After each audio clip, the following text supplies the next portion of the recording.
Musulmon masjidda ham musulmon, ko'chada ham musulmon, ishida ham musulmon. Shofir radardan qo'rqqandek Allohdan qo'rqib yuradi.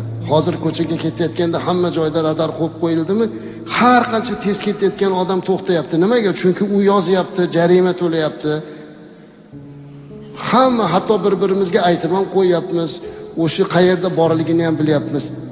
Lekin Alloh azza va jalla bizni qadamimizni, nafasimizni ko'rib turibdi degan e'tiqodda tursak, qanday qilib biz jinoyat qilishimiz mumkin?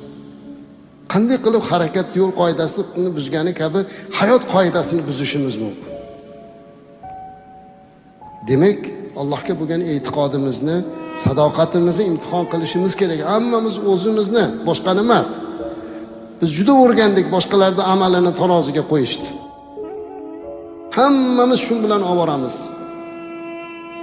Lekin agar hammamiz o'z amalimizni o'zimiz tarozimizga qo'yganimizda edi, vijdon tarozimizga, iymon tarozimizga qo'yganimizda edi, ishoning azizlar, bu ko'z yosh qurimagan bo'lar edi.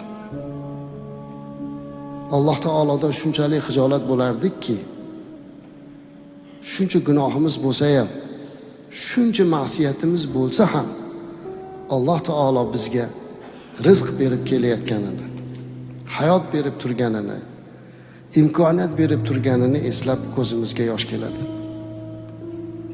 Alloh bizga imkoniyat beryapti azizlar.